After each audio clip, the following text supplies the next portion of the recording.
Here we go with another evaluation. This time I got a help Lynne on the sun rays and a general critique. Okay, let's evaluate these two and talk about the differences. This is typically when somebody wants to try and do a rendition from a photograph, and their main purpose is to try and duplicate it or come as close to it as possible. This particular artist has modified the dimensions to probably a 16 by 20 canvas. Here it is on her easel. And here is the photo that she's working from. And so far, you did a pretty good job on translating the two. Now let's talk about how to modify some of these colors. All right, now look. First off, the sun here and these rays, I think that was the main reason that you were concerned. That is not, that's done with a star filter. You usually don't get the sun doing that, but it is in a good position right there on the very edge. And if you notice, the size of the sun, if you had a white hot spot, is only about this big. All right. In relationship, your sun's about yay big. All right. Also, the rays coming down are ending about here.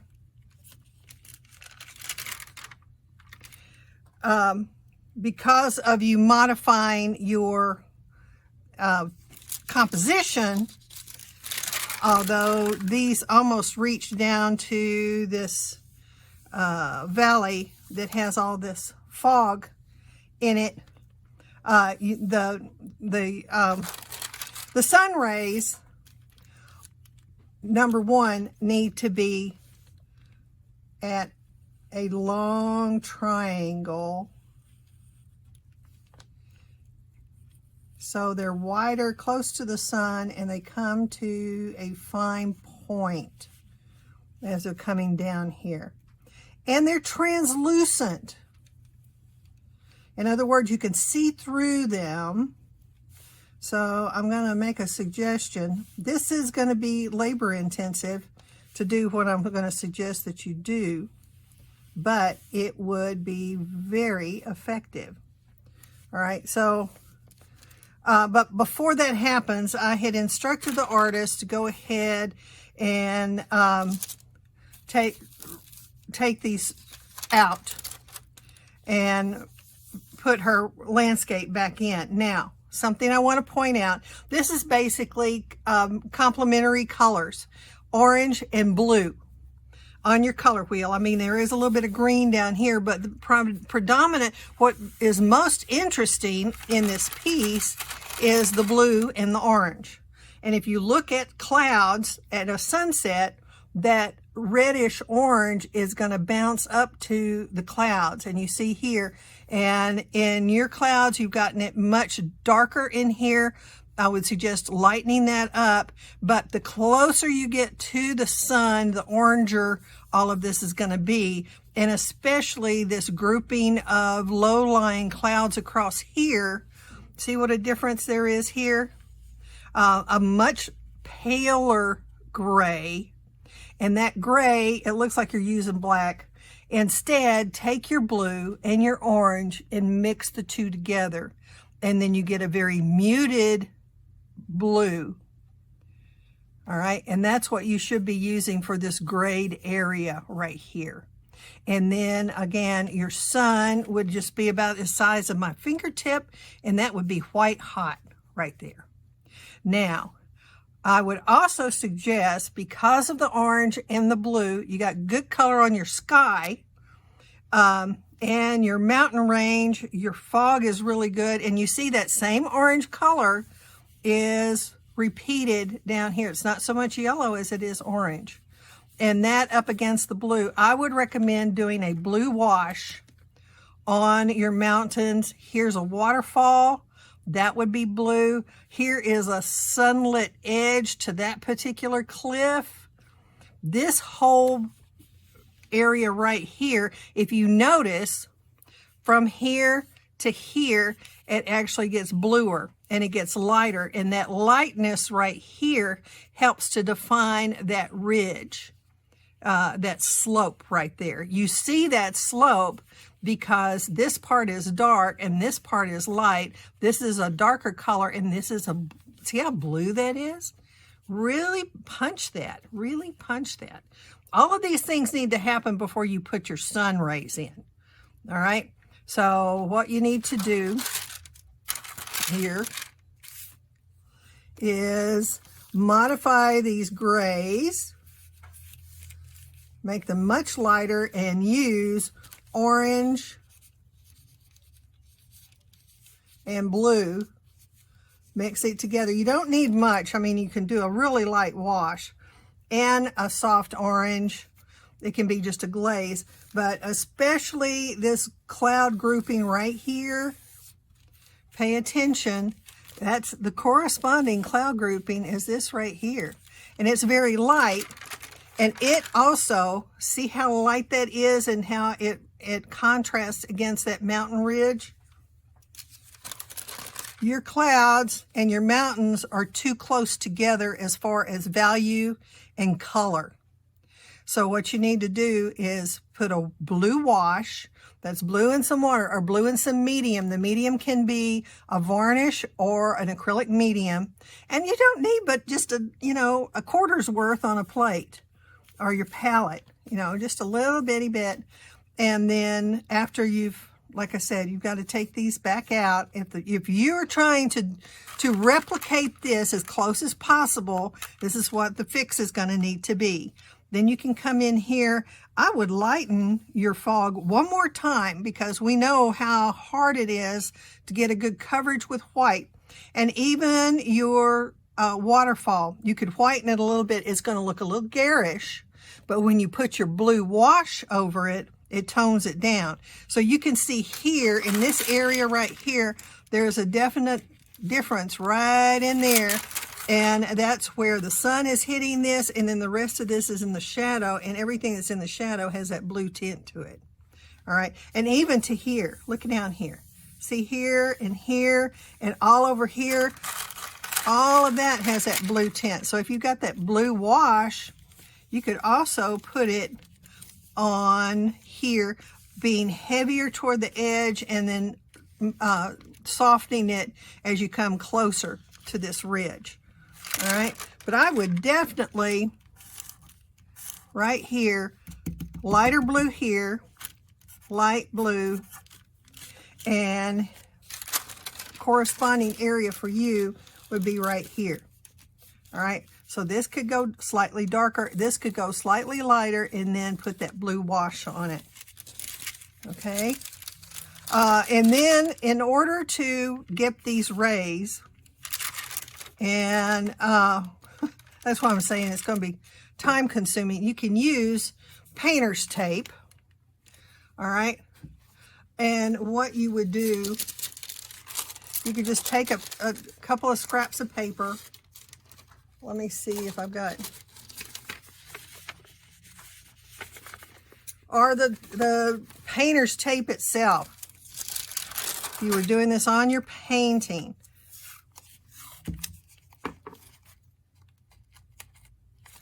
All right, say I wanted the length of that ray to be to here.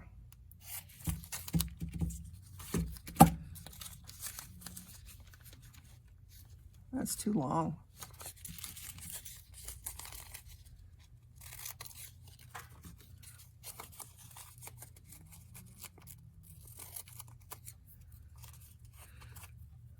This is after you've done all of those modifications. And it's dry. It needs to be dry. But then you could take your painter's tape and you literally mask a skinny little stripe, and you can close that up to where it gives you that really sharp pinpoint edge. Then you mask off everything else.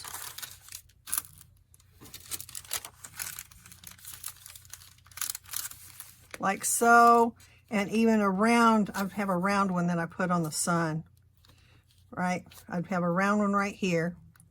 And then I would take a toothbrush and your orange, and I would flick, flick, flick, and don't do too much at one time because all your little pixels, because it's making pixels whenever you flick the toothbrush, the splatter here, for instance, I don't know if you can see that there.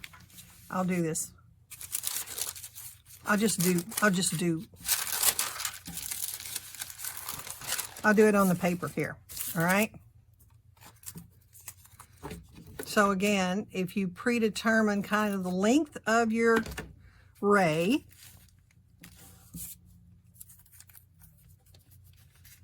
and you close this up to the very edge, and you don't want to make them very wide, okay?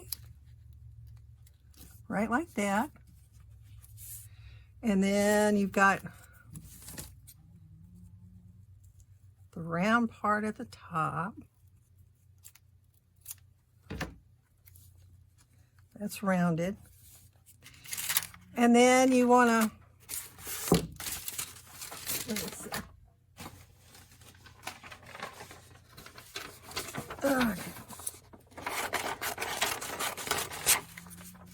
you would mask off the rest of your painting.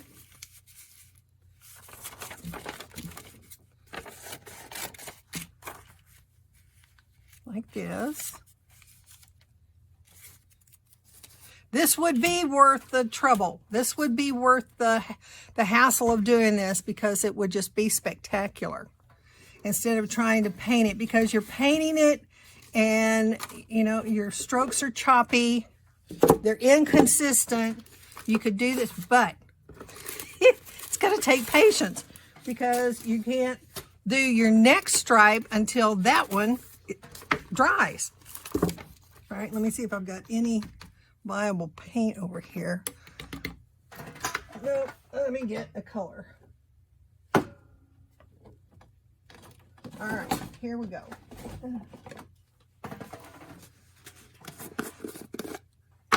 And I think we splattered together before. So you need it a little bit wetter.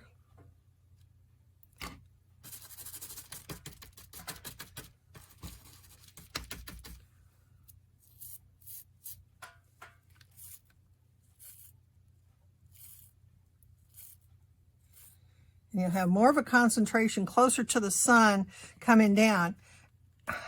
And then I would let that dry. And if it needed to, I mean, you can look down and see if it needed to happen again, don't push it. Because if you keep splattering, splattering, all those little splatters are going to start to run into each other, and it'll be,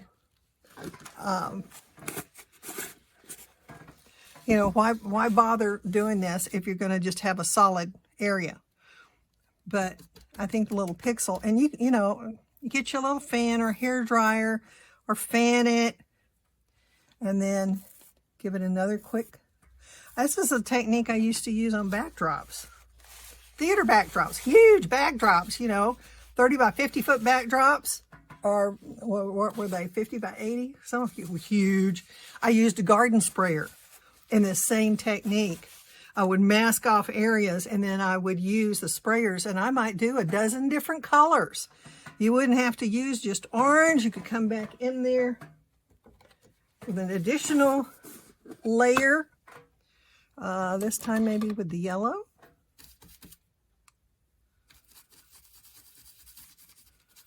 More of a yellow orange.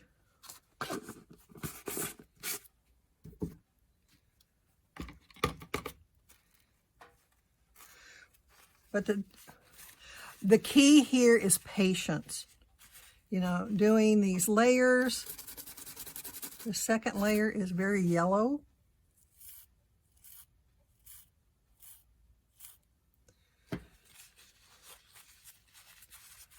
And then you let it dry.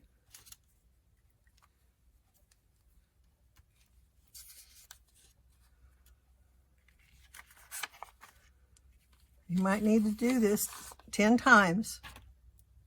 Or maybe you can do like every other, where your tape's not overlapping. If you've got another one over here that you can do unobstructed and one up there, then maybe you only have to do this whole process 3 times.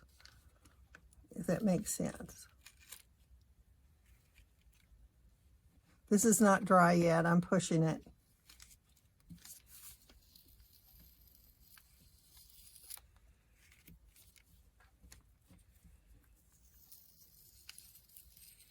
All right. But look how that you get that razor edge to that ray in comparison to trying to do it by brush. Okay. We can actually do it on, let's try doing it on this paper. This is just a print out on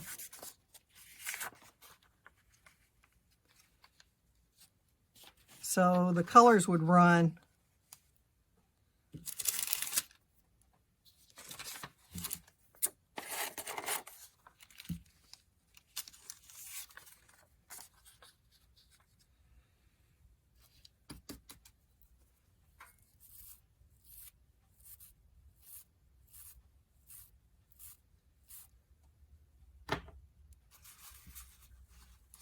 And actually you'd want to, if you've totally painted out these and you've gone back to your cliff color, you might want your first application to be white, because this will be a brighter orange on top of a white. If you're doing orange on top of your black, it's not going to show up. And then it's just a matter of letting it dry between the coats or between the splatters. And when you try moving this stuff when it's all wet, you got a real good chance of smearing it. So that's why patience, patience, patience is involved. But look at this.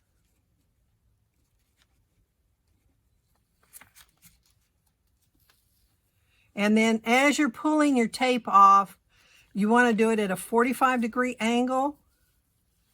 You have less chance of hurting your area or your image. Okay, so let me bring this up much closer to the camera so you can see that stripe and that razor edge to it. Okay.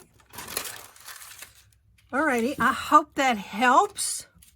You got a lot of things to consider. I mean, you can do any or none of them, or whatever you choose. But be a lot more mindful. Really scrutinize your original reference to its colors. And be on the lookout for what is bluest blue and orangish orange. And that's what really makes this pop. And that's what's lacking here in your piece. Okay? Is that orange and that blue playing off of each other. Okay? All right. I hope that's helpful. And we'll talk to you next time. Bye-bye.